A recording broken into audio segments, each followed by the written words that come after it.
educators need to see what exactly does AI do to assist the student, Right. and do we really need to assess it? Should group work be considered as well in terms of helping them to develop their soft skills? It's more about the process rather than the product. How would you say AI is changing that perspective of education? Students are able to lean on AI, some more than others, and some are becoming various degrees of reliance.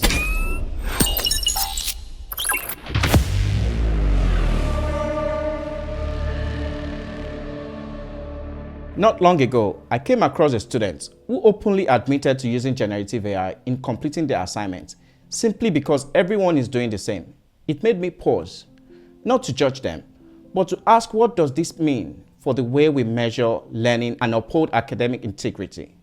How do we design assessments that still matter when AI is part of the picture? Today, I am joined by someone who has been in the forefront of the conversation.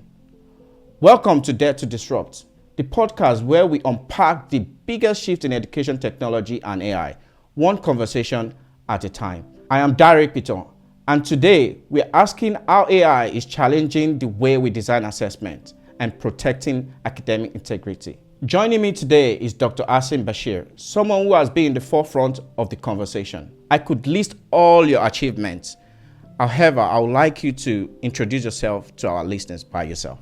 Thanks for inviting me today on your podcast. It's a pleasure to be here. I am currently an assessment coordinator and EAP lecturer at a British University in Dubai. I've been here for approximately 3 years. Previously, I've worked in the UK and Saudi Arabia at universities and various institutes there. Currently, as the assessment coordinator, my main role is developing and arranging for the delivery of assessments, which in the current climate has been more challenging than in previous years. By saying more challenging, do you mean by the emergence of AI? Yeah, of course. I think one thing that higher education institutes typically are quite static, and that's not because of the lack of desire to change. It's due to how difficult and how regulated things are. For example, to change something, you can't just change something because it's something that you feel like doing. There's a process, and that process can be quite lengthy. So minor changes sometimes also take quite some time, but major changes, for example, the changes that we currently need to go through right now, take longer than people think. It's not a matter of just developing and designing a new curriculum over the summer. These things take 1 or 2 years. So I think, so although it is from perceived that higher education take time to adapt or to change. Right. However, I don't think that's because of the lack of desire to do so. It's just because of how things are regulated. So maybe that's something that we need to think about, maybe we can change regulations. However, if we lose those regulations, we may lose quality and standards. So that's something that needs to be considered. And I really like the fact that you mentioned the aspect of being perceived as higher education is slow. And I think it's I've heard that conversation a lot, that people say when it comes to integrating technology, for example, into teaching and learning, higher education is slower compared to K-12, for example. And I like the fact that you've mentioned that it takes time to develop policy and all of that.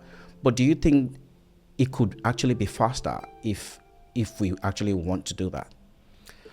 I believe so. However, I think these kinds of decisions need to be made from the regulatory bodies. Right. And I think they need to be the first ones to understand the climate that we're in and allow for changes to be made at a quicker pace when we're faced with something as precedent as AI's emergence, or ChatGPT, whichever version we're on right now. So I think if the regulatory bodies are still requiring the same things or have the same requirements from universities, then this can be challenging if they are not recognizing the need for quick paced change. I mean, much of your career, you've supported students in their academic skills. and writing skills as well. How would you say AI is changing that perspective of education? I think students are able to lean on AI, some more than others, and some are becoming, I mean, there are various elements or various degrees of reliance and use of AI, which we can maybe mention later in the discussion. But to directly answer this question, I think it's become easier for students to do certain tasks, and students know exactly what those tasks are. Right. And I think it's very important for educators to also understand what are those tasks that students can now do very easily with AI. And then the decisions about whether they want them to be permitted or how much AI is able to be used. I mean, those are decisions to be made depending on what you are trying to learn or teach. But to directly answer the question about how we've seen it change or have we seen it change, yes. And I can give you a quick example. A conversation I had with a recent colleague who is still teaching, who's still assessing in some of the ways they were assessing a few years ago, said that I've noticed vast improvements in the quality of students' writing. In fact, the entire cohort's quality of writing has gone up several degrees. So my immediate question was that because of AI? And Right. he said, yeah, of course. So then my question was, so then what? I mean, is your assessment going to stay the same? What are you actually assessing? And then that was when there was a slight pause, and he said, well, for now we're just leaving it as it is. And for me, that's not acceptable. When you can see that the quality of writing has improved, then it means that maybe you should be assessing something else. You should be testing critical thinking. Yeah, so educators need to see what exactly does AI do to assist the student, Right. and do we really need to assess it? Right. And if you don't need to assess it, then just change what the assessment is actually doing. I think we shouldn't be afraid of changing our assessments and understanding what AI can do for students, because we use it the same. We use it to speed up our tasks. Exactly. And so I think we need to understand exactly what elements of an assessment or what elements of students' learning can be sped up, and use that to our advantage, but assess something else. I think that's a very good point by, trying to see that what exactly are we accessing. And I would like to know, is this similar in non-English speaker as well, the usage? Have you noticed similarity in? I have noticed differences in TEFL and ESOL learners. Previously, as a manager of an ESOL program, I can tell you that they are at a massive advantage with the introduction of AI. And that's because it's almost like having a personalized tutor with them 24 hours a day. And that's the kind of guidance and structure and support that those kind of learners need. And it's at the very basic level of language. And so that's something that AI is very good at doing. Well, if you look at the assessment side of things, AI has been recorded to be biased to international students sometimes when assessing them. So it has been recorded that some non-English speakers have been falsely accused of the usage of generative AI. How would you respond to that? So I've worked also as an academic integrity officer for a few years. And this is something that has come up in cases where non-native English speakers seem to be flagged more for the use of generative AI. Now, I think there needs to be clarity between generative AI and AI in general. Right. And I think sometimes that's where the lack of clarity here sometimes leads to problems. For example, tools that have been around for a long time are AI, for example, Google Translate or Grammarly, and these are probably the most two popular, and there are others. And in other markets and in other regions, there are other more popular ones which students use. But these are, in essence, AI translators. Right. So I think the software that has been developed, and this is what I came across and why some of these tools have not been adopted by major institutes, including our own. Why tools which were so-called detecting the use of AI Right. were seen to have this bias in them. The AI detectors. Yes, the AI detectors were seen to have the bias in them, particularly flagging those whose English was not their first language. Right. And so they have a declaration on there Right. which says that the results may not be 100% accurate. Okay. So they themselves know that this can lead to what they call false positives. And then also now AI, there are AI tools that have been developed specifically to avoid detection. To humanize it. To humanize. And I think there are some many popular ones out there which can be. So I think knowing that these exist again, Right. if we are looking purely at language and quality of language, well, we know AI can do that very quickly. So something that I think we need to consider, and something that I like to think that we do at our institute, is to think about what exactly are you assessing, and what are the ways that you can assess it. Is it just in this one particular way? And that's not to say that certain assessments need to be thrown out. For example, the traditional essay of 2,000 words or 1,500 words or 5,000 words, whatever it is. It's not necessary to say that these assessments are outdated, because they can be changed. If you are insisting on testing students' quality of writing, and it's an important part of your learning outcomes of your course, then you should test the quality of their writing maybe in a controlled environment where AI is not going to be able to be used, rather than allowing students to submit something from home where they have the ability to use AI, and we know that, and then telling them, but you can't use AI. Yeah. And I think this is the wrong approach. So I think we need to see exactly what we want to test in each assessment, and then make sure that the environment that we create in that assessment matches what we are actually testing. In my conversation with a professor, she mentioned that it's a painful experience spending hours on marking scripts that you know that students have actually used 5 minutes in generating. How do you see that? Well, my immediate reaction is that you are assessing the wrong thing. If you are trying to assess language, and you know that that language can be produced within 5 minutes, then it shouldn't matter how good the language is. You should be assessing something else. And I think you previously mentioned critical thinking. Yeah. Now, I think what's becoming more apparent now are the skills that need to be tested and are more, I like to say, rather than saying AI resilient, but maybe more will be more desired for the future.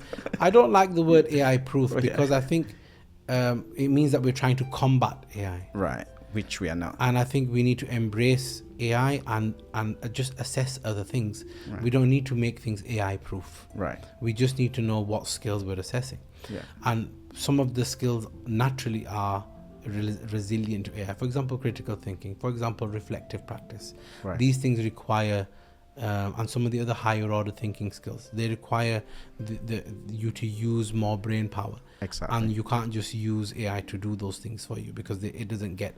It needs to be deep within your soul and heart, and deep within your mind, and it can never get there.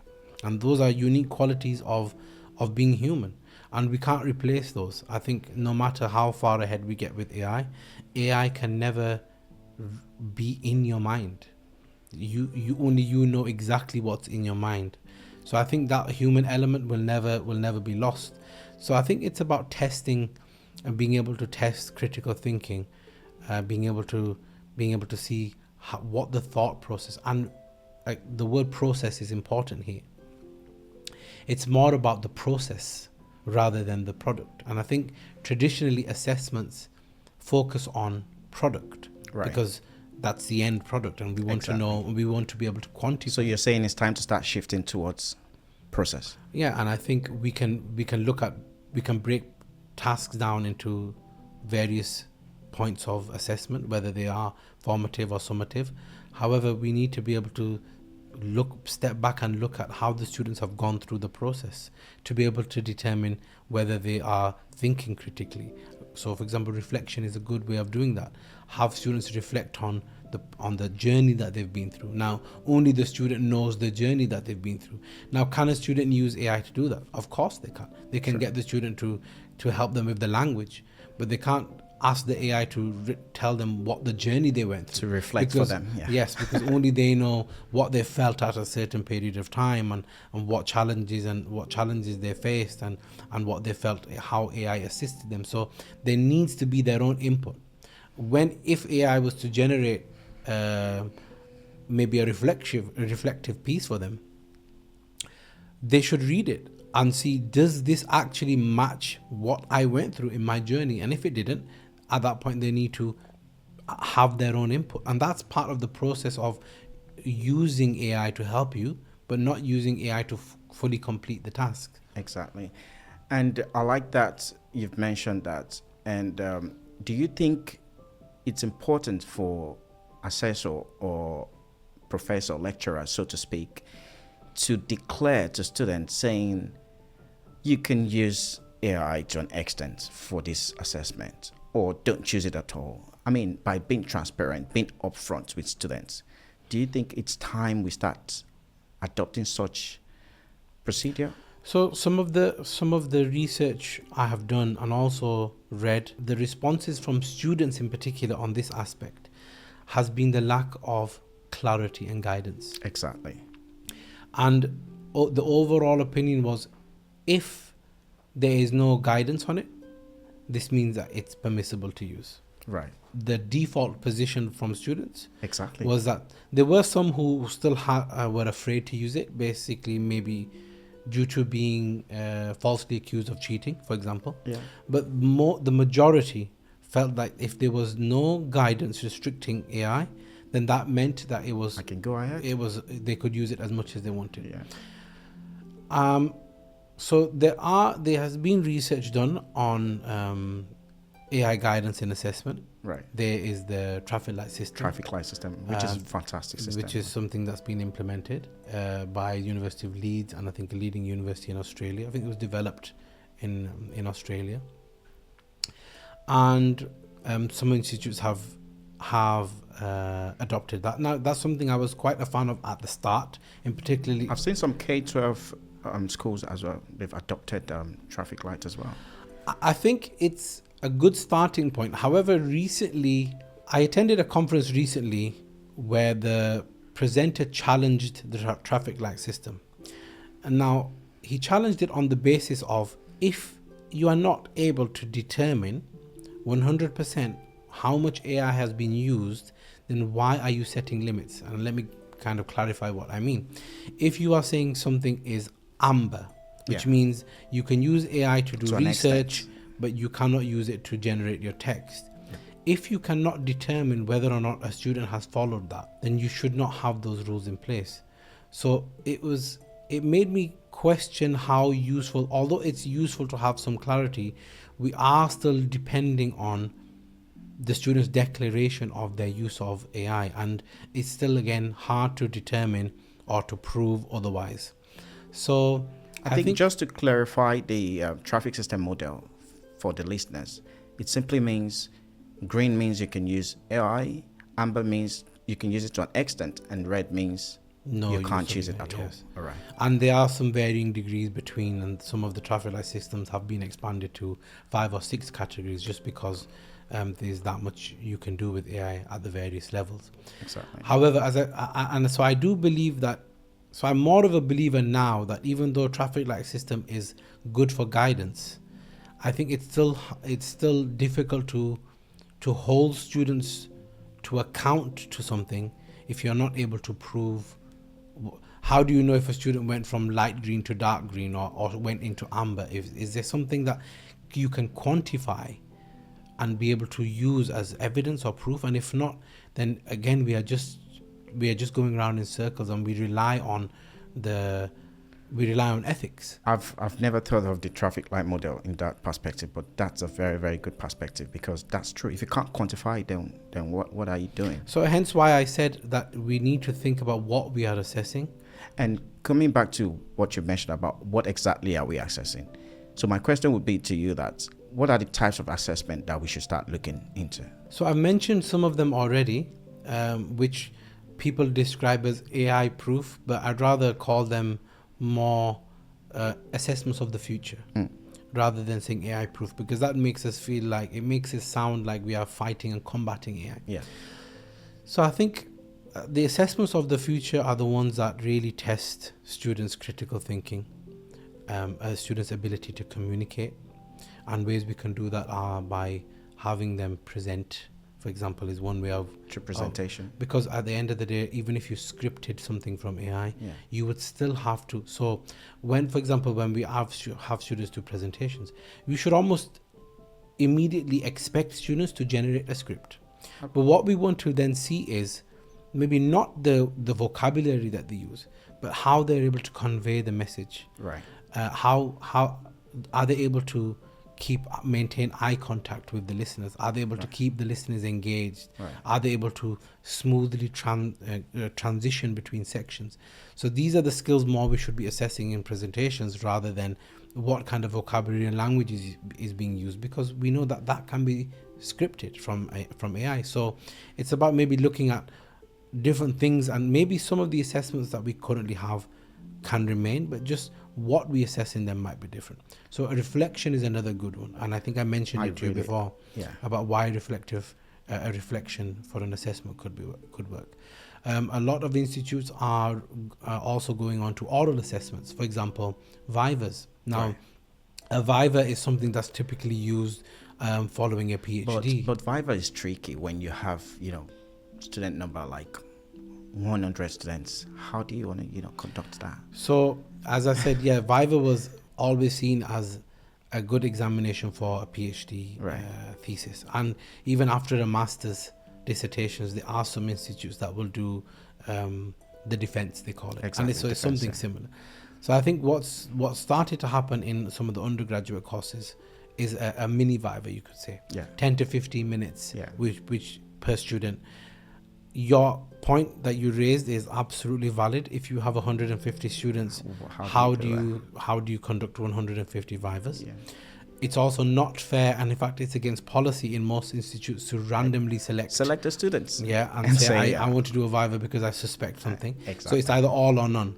So it's not, as you said, as you've highlighted, it's probably not a feasible mode of assessment. However, it is valuable, because when you have, but you can do it informally, even through a tutorial, and generally you have tutorials with your students throughout the year, and at any one of those points you could have a conversation with the student, and you'd quite quickly understand whether the student is engaged with the process or whether they're just relying on AI to just do the product. So it may not need to be in a summative viva form, but I think the format is something that we can maybe play around with. Should group work be considered as well, in terms of helping them to develop their soft skills like collaboration and interpersonal skills as well? I think I said communication was a key thing that we need to assess. Now, group work is very good at assessing communication. It assesses both cognitive skills, listening and reading, listening and speaking, and it's something that is highly desirable in the workforce. These are some of the skills that companies are afraid of, or are afraid that students are going to lose because of the introduction of AI. Exactly. And they are referring to the soft skills that they need students to leave universities with at a minimum. Now, you mentioned group work. Now, if you think about almost every job that you've worked in, or every company you've worked in, or institute that you've worked in, regardless of the position, you always work individually and as a team, and you have to have the ability to communicate well within a group. So these are skills that will never be lost, regardless of the introduction of AI. AI can improve us as a communicator. You could use AI as an assistant, for example, or somebody to communicate with. That's some way it can help you communicate, but it's not going to be there at the moment you're speaking in a group. Right. So I think we need to understand what the limitations of AI are, because there will be a point where AI, we've reached a peak of its assistance, for example, at a basic level, human level, I mean. And for example, when the internet was introduced, or Google search was introduced, it was a revelation. Right. But it became integrated in every part, in almost everything that we do. And we use it in all parts of our life. But we understand its limitations. We understand, for example, if we were to do a search in any search engine on the internet, we wouldn't just take the top search answer and just accept that that's the response. We understand that we would have to keep scrolling and looking down and making our own judgments on what seems reasonable or not. And so we may visit 10 or 20 different places to determine for ourselves what we accept as the truth. And it's the same for AI. AI can give you 10 or 20 different answers. So which one are we going to believe? And I like that perspective, in terms of looking, making the judgment by yourself, being the human that is actually driving this kind of, generative AI tools. And that brings us back to, academics. We've spoken about students, and that brings us back to staff in terms of academics and how they are using generative AI as well. And your research is looking into the readiness of academics in the usage of generative AI. So what would you say is the gap in terms of capability and confidence? I think based on my own research, it's confidence, you've mentioned, and lack of clarity and lack of support. Right. As students are also unsure about how much AI they can use, staff are also unsure about how much AI they can introduce or have as part of their classroom and assessment, particularly the assessment. I think having AI as part of their teaching and the classroom, I think academics are more comfortable with bringing in AI, just as they have been with bringing in technology in the past. Right. However, it's the assessment part is where there's a lack of clarity. Should we permit students to use AI on assessments? And if we do, what does that mean for our assessments? Are we losing quality? So I think there needs to be clear guidelines, right, from senior management, from leadership, especially from regulatory bodies. They need to make it clear that by using AI or including AI in assessments, this is not diluting or weakening the assessments. And so I think once those guidelines are changed and we have the clarity, and I think then senior management and leadership need to ensure that staff are aware of these policies in place and guidelines and what they are allowed to do, then I think change can be done more confidently and also quickly. And whilst we are waiting for policymakers and all of that, what can we do as an individual ourselves to start challenging the status quo and using the generative AI, and not because we can't wait forever, right? We have to start from somewhere. So what would you recommend that is a starting point for someone that has not been using this and they want to embrace it in their teaching and learning practice? I think trial and error. See what works best for you in your context. Okay. And improve on that and build on that every year if you can. And then make sure you are sharing those practices. Right. I think one of the things which is more important now than ever is community of practice, is sharing of best practices across institutes. Institutes have their own way of doing things, right, and that's the way things are done. And what I've noticed even within institutes now, because of AI, some departments have advanced way more than others, and that's because they've been prepared to experiment. Right. And although guidelines have been a bit vague, they've taken bold steps to improve their assessments. Now that doesn't mean everything that they've done has worked. I can assure you that year upon year they are changing things because they're realizing that some things didn't work as well as they had hoped. But I think being brave and not being afraid to it's not, I wouldn't say, I like to say fail, but sometimes we feel that if something went slightly wrong with assessments, we fail the students. Actually, you fail the students if you do nothing. Exactly. And I think by doing something and by trying to enhance assessment, it's quite challenging. It's a lot of work. But we have to start somewhere. But we have to start somewhere. And I think the more we share best practices and share what works, a lot of the things I've done have not been because I had a dream about something working and then I just decided to do it tomorrow. It was because I've seen what others have done, and I've read the research. I've attended conferences where they've said, "Oh, we tried this and we've tried that." Excellent. Now my mind might change year upon year based on my own experience, and based on what I've seen happen and work for me in my context. Right. But that doesn't mean we shouldn't try. So I think my overall message here is, don't be afraid to try. And if something doesn't work, try something else. Excellent. Lovely. That brings us to my last question for you. And this is what we do on this episode. If you're to leave one question for the next guest, what would that be?